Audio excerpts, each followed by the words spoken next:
Assalamualaikum warahmatullahi wabarakatuh. Selamat datang di channel YouTube Irawan Harahap yang kami khususkan untuk membahas mengenai persoalan-persoalan hukum dan pembelajaran hukum yang ada di Indonesia. Video ini akan membahas mengenai apa itu alternatif penyelesaian sengketa dan beberapa variannya. Bila kita mendasarkan pada Undang-Undang Nomor 30 Tahun 1999 tentang arbitrase dan alternatif penyelesaian sengketa, tepatnya pada pasal 1 angka 10 disebutkan bahwa alternatif penyelesaian sengketa adalah lembaga penyelesaian sengketa atau beda pendapat melalui prosedur yang disepakati para pihak. Jadi kata kuncinya adalah itu merupakan lembaga yang khusus menyelesaikan sengketa atau beda pendapat melalui prosedur yang disediakan, namun pemilihan itu haruslah disepakati oleh para pihak. Tidak bisa penggunaan alternatif penyelesaian sengketa ini hanya keinginan satu pihak saja. Nah, dan itu pun diselesaikan di luar pengadilan. Walaupun nanti khusus mediasi ada mediasi di pengadilan. Tapi kita bahas adalah penyelesaian di luar pengadilan. Dengan cara konsultasi, negosiasi, mediasi, konsiliasi, atau penilaian ahli. Kita akan mulai bahas dengan membahas yaitu konsultasi. Ini hal yang menarik rekan-rekan semuanya. Bagaimana mungkin konsultasi dijadikan sebagai salah satu bentuk alternatif penyelesaian sengketa? Namun dengan berbekal pengalaman kurang lebih 15 tahun di dunia kepengacaraan, saya bisa menyadari bahwa ternyata konsultasi itu apabila dilakukan sesuai dengan tahapan, dengan tujuan, dengan niat, ternyata itu bisa menjadi alat peredam masalah. Kadangkala kita tidak bisa membedakan perbedaan antara kebutuhan dan keinginan. Harusnya kita berangkat untuk memperjuangkan kebutuhan, bukan keinginan. Sehingga kemudian ketika berhadapan dengan pihak lawan, yang kita kedepankan adalah keinginan, apa yang menjadi kebutuhan kadang-kadang terpinggirkan. Yang seharusnya pihak lawan dapat memenuhi apa yang kita butuhkan, tapi karena berhadapan dengan keinginan kita, jangan-jangan kemudian dia malah menaikkan bendera perang. Kita akhirnya harus bersengketa bertahun-tahun. Ya, saya sendiri pernah melihat, bahkan pernah ikut menangani perkara itu. Satu perkara itu 10 tahun belum selesai teman-teman semuanya.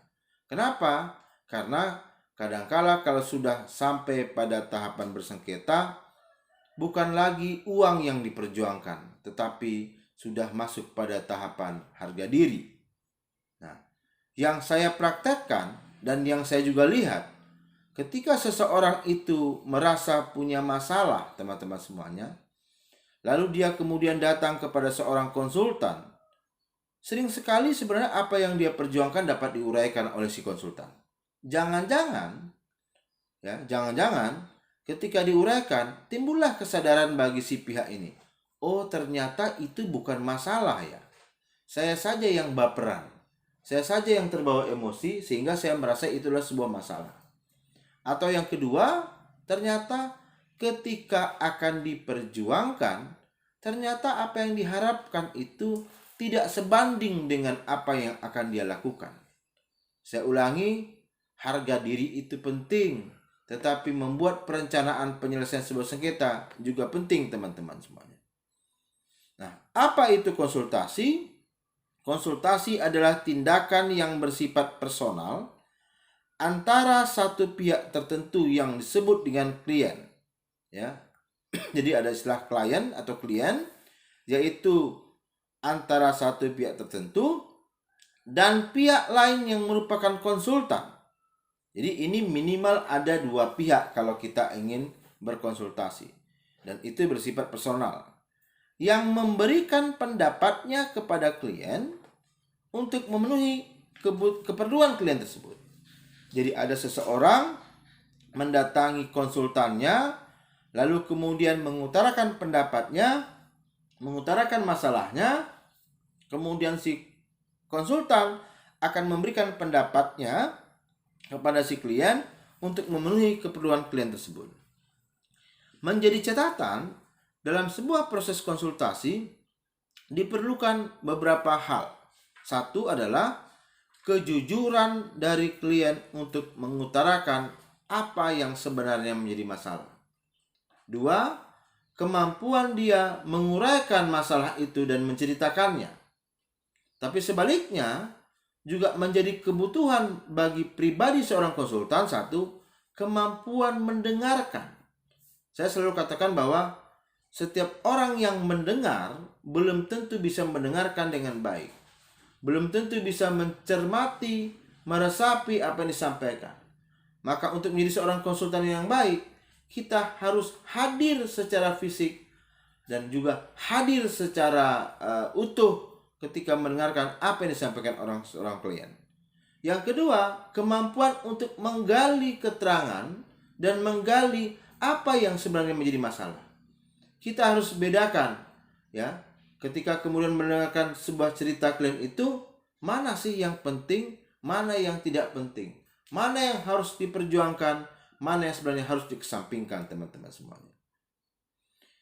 Yang berikutnya adalah konsiliasi. Konsiliasi adalah proses penyelesaian sengketa dengan menyerahkan kepada suatu komisi orang-orang yang bertugas menguraikan atau menjelaskan fakta-fakta, dan biasanya setelah mendengar para pihak mengupayakan agar mereka mencapai suatu kesepakatan. Ya. Si konsiliator dapat membuat usulan-usulan untuk suatu penyelesaian, namun keputusan tersebut tidak mengikat.